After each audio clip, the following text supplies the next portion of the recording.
everyone. Welcome or welcome back to my channel. My name is Hannah if you're new here, and I missed vlogging. I've done many videos on the channel recently, wrapping up 2024 stats, flip through my reading journal, best, worst, all that stuff. But I haven't done a vlog in a hot minute, and I'll be honest, the January reading is going okay. I feel bad saying that because I have had a couple of books that I have really liked, but none of the books I've been reading I've been obsessed with. Like, no new favorites yet, and it's been a month, like full 4 weeks, since I had a full 5-star read. The books that I've enjoyed in January have been like a 4.5 out of 5 stars, which is still really solid. Definitely an honorable mention favorite, but not like all-time favorite. And I just really want a 5-star. And how do you find a 5-star? Well, you just got to keep reading and trying new things and trying different things. So I just want you to come along with me while I find a 5-star. And of course, the first book I'm talking about is not a 5-star because of course it isn't. But basically, we're gonna keep vlogging until I get a 5-star. So count it. We're mid-January, day 1 of this vlog. First book of this vlog, not a 5-star. And we're gonna keep going until we find a full 5-star favorite. I'm optimistic. It'll happen. We're going to manifest it by vlogging. The first book I am going to be talking about and finishing in this vlog is Engines of Empire by R.S. Ford. This is an epic multi-POV fantasy, political fantasy, and this was a book that I picked up and read half of it and realized I hadn't paid any attention to it and decided to put it down, restart. I'm really glad I did that because I was reading it again and I was like, oh my gosh, there's some major plot points that I didn't remember happening. So I'm really glad I reread the first half of the book again and continued on to the second half. First, let me talk about what this book is about. Essentially, we're in a world where guilds kind of rule. Magic powers machinery, so it's a little bit steampunky fantasy kind of blend. And we're following one particular guild family called the Hawkspurs. We have Rosamund, who is the matriarch of the family, and her 3 kids, Connell, Tyrita, and Fulrin. Connell is a military man, Tyrita is a magic user, and she is going to be the inheritor of all the house responsibilities, and so that's kind of her role. And then Fulrin is an engineer, a tinkerer. He kind of works with mechanical things. And we get a couple of other perspectives sprinkled in as well, but those are the main characters. And I will say I am enjoying this book, but I'm not loving it. This is falling into a pet peeve of mine, which is a slight spoiler. I'll try to be as vague as possible, but mild spoiler warning ahead. Click away or click ahead if you don't want to hear anything about this book. One of my biggest pet peeves as plots go is happening in this book, which is every single main character is getting outmaneuvered in this book. They are all failing. They are all losing battles, both politically and actual physical battles. And so everyone's losing, which as the series progresses, I'm assuming now they're at their lowest point. They're going to rise and overcome all of these challenges and all these low points that we are achieving by the end of book 1 here. But it's really frustrating for me to read about characters just getting outplayed all the time and being outsmarted all the time. It's just one of the things about certain plots that I don't love, and so I find it very annoying, and so that's why I'm enjoying this book. I like the perspectives, I like the world building, I like the characters, but the plot is not my favorite. I can see the potential of this series going, exceeding my expectations and growing from here, but as this book stands, I'm not loving it. So that's on that. I have about I'm 75% in right now. I've got 25% of this book left. It's not going to be a 5-star, but the hunt continues, and I will let you know my final thoughts and what I'm reading next. Hello everyone. It has been several days later, and we are actually on book 4 for this vlog, so I have a lot to catch you up on.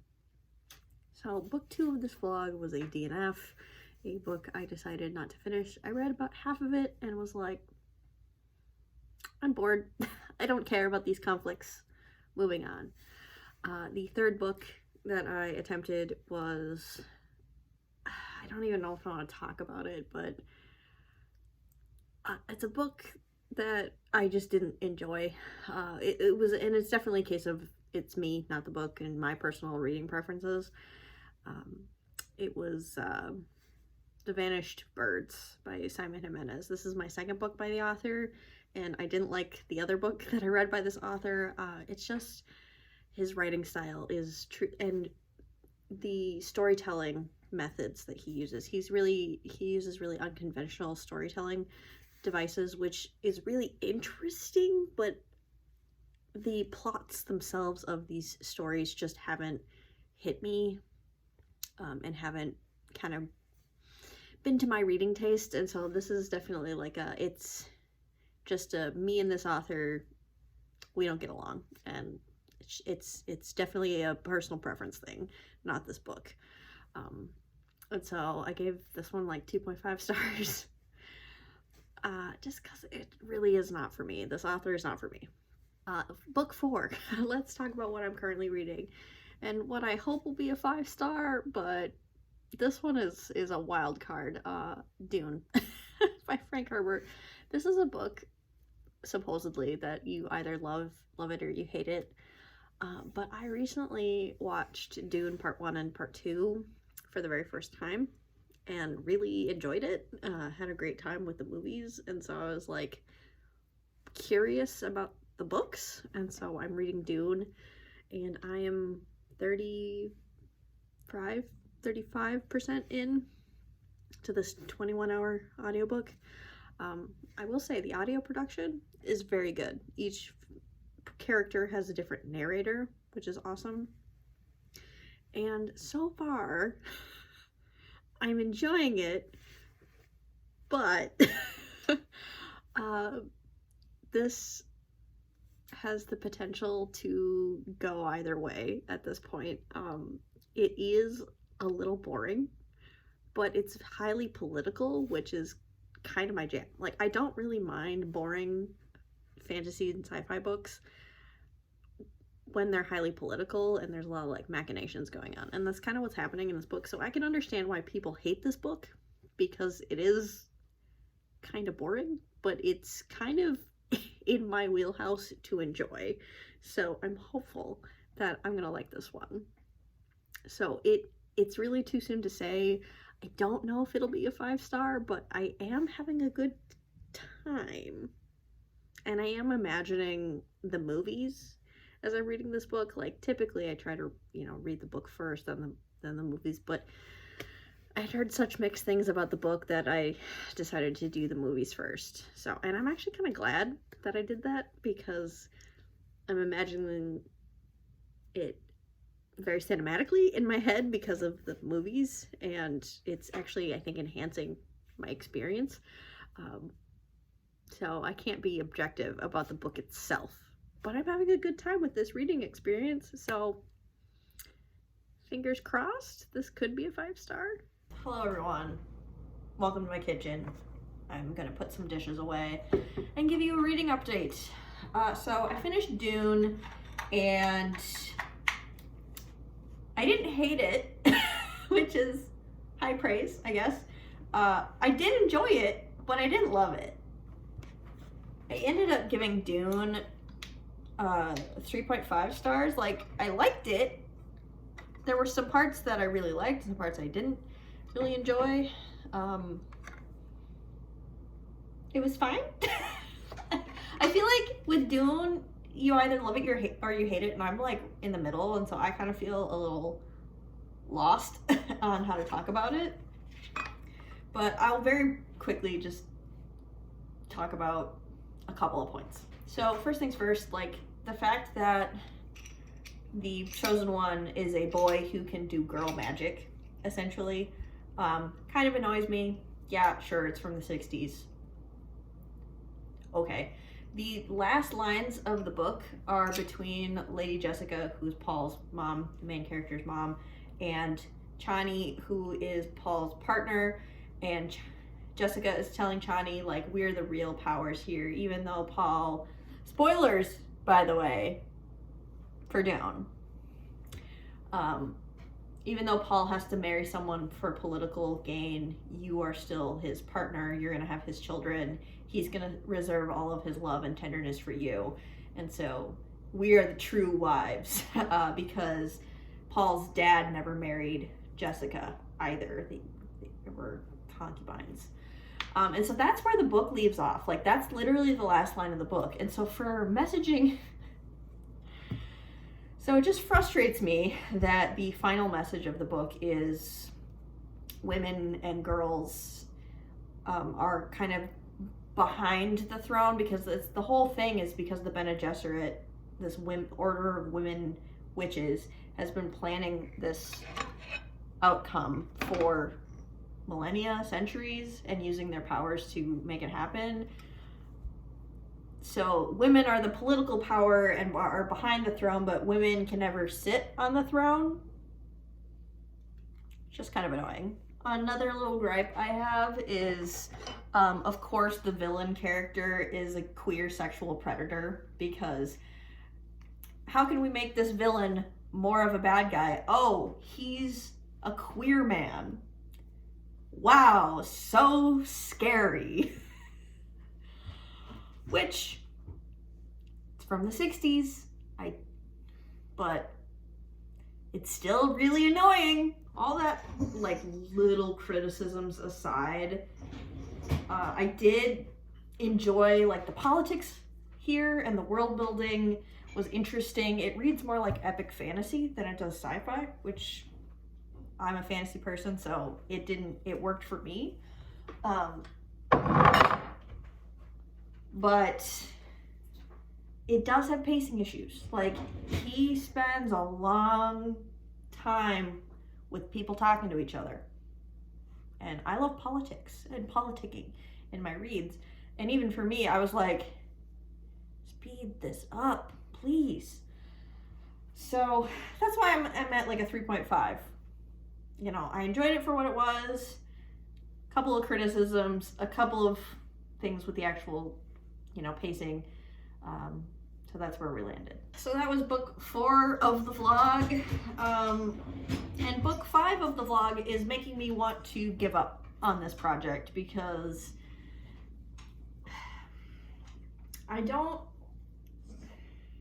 because I'm really frustrated. I'm frustrated. I haven't found a 5-star in a while yet. Oh, my dishwasher broke. Oh, cool. Can we not be broken? I'm doubly frustrated. Okay, let me explain my frustration with book 5. So this book really shouldn't even be in this vlog, because this is a book I previously DNF'd, and I'm giving it a second chance, which is a high probability that this book, it's called Towards Eternity by Anton Hur. There's a high probability that this book is not going to be a 5-star, but it's like the next book I have access to via audiobook, and I need like an audiobook, or I don't need an audiobook. I primarily read via audio, and I like having an audio when I work out. And so like I like to have an audio, and this is the next one that I have. So now I'm thinking about scrapping this whole vlog, because we're 5 books deep. Haven't really loved anything 5-star worthy.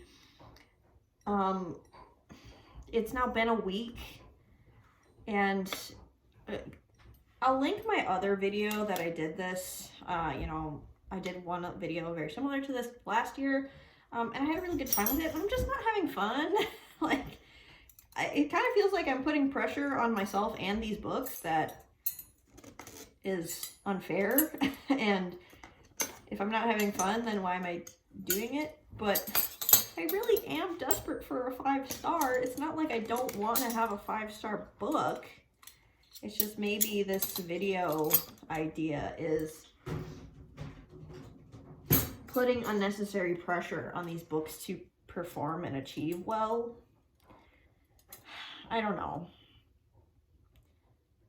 I might come back, like, book 5 is Towards Eternity, but it's not going to be 5 stars. So, like, I might come back once I start and or finish the 6th book of this vlog. TBD. This is the darkest corner in my whole house, and yet this is my comfy spot. So we're gonna film a mini update here. I am going to skip talking about the audiobook that I have, and we're just gonna read something else. I'm still gonna be reading it in the background, but I know it's not gonna be 5 stars, so we're just moving on to book 6. I have an ebook for a historical romance featuring a black lady, which we love. It's called Hather and the Prince, and this is kind of a setup where Hather is looking for a husband. Her siblings have gotten married off, and she's like, when's it gonna be my turn? And she ends up meeting the prince, but he is kind of a jerk for their first meeting, and so it's kind of like a bad first impressions, but there's an undeniable connection to lovers. And I'm assuming he was just cranky that day, you know, maybe a little bit Pride and Prejudice-y, bad first impression to lovers. We're into it.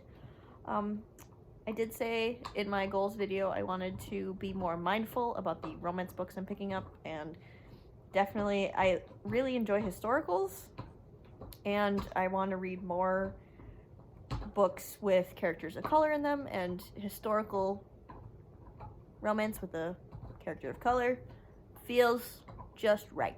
It just feels like a great pick, and I'm really hopeful I'm going to like this. In fact, I hope I love this. That's the hope for all the books you read, right? You hope you love it.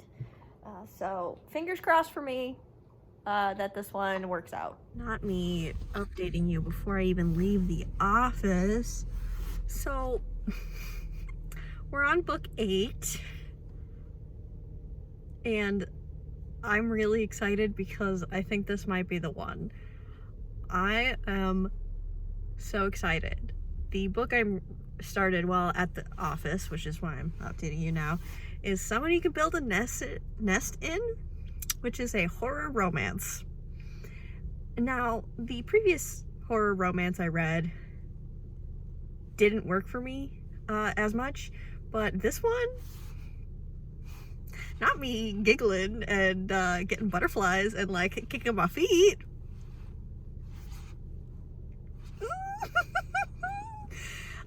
I have a really good feeling about it. I don't know, there's something about it really sucked me in. The writing, the plot, the characters. The plot of this is we're following the main character, Sheshin. And she is a lump. She is a monster shapeshifter, and she ends up injured in a human form and is nursed back to health by a woman named Homily. And it's a romance between Homily and this monster, and Sheshin, like, in her race, her species, like essentially like kills their lovers and like lays their eggs in their bodies to like, that's how they procreate. And so she's like fighting this desire to like kill Homily, because Homily is just a human, but she's like in love with Homily, and she's oh my gosh, it's so cute, you guys. But like, also it's a horror novel. He like eats things and like absorbs their flesh and their bones to give herself like structure, because she's just a lump. She's like a lump of flesh. It's So good, you guys. And I do want to shout out Kitty. You left a comment on one of my videos 2 months ago and said this was the best 2024 release that you read, or one of them. And I was like, oh, I should check that out. You were so right. I'm really hopeful already. I'm like 10% in. I'm into it. Fingers crossed this is actually 5 stars. I did it. Praise be. I did it. We found a 5 star. Finally, it took, I mean, for this video, it took 8 books. The 8th book was my 5 star. Someone You Can Build a Nest In. This really strange, genre-bending horror romance that's somehow cozy and horrifying at the same time, and one of the most romantic romances I've read in a minute. This was 5 stars. I really enjoyed this. It made me tear up a little bit. I was kicking my feet. I was giggling. I had little butterflies in my tummy. For the cute parts, obviously not for the horror elements, which were, you know, gruesome, but like the balance weirdly worked here. It just really worked for me. This is a strange little book. I loved it. Had a great time. So I'm really happy. It's been like 6 weeks. Less than 6. Maybe it's been about 5 weeks since I had a 5-star read, which isn't that long, I guess. And it's not like I haven't been reading good books. I've been reading books with like 4.5 out of 5 stars, but this is my first full 5-star in quite some time. My dog is playing. Hello, lady. Anyway, with the dog squeaking at me, that wraps up this video. Thank you so much for watching. If you want to see me do this last year, I'll link my video that I made last year. That one was a lot of fun too. But thank you so much for watching if you stuck around, and I'll see you in another video of mine very soon. Bye!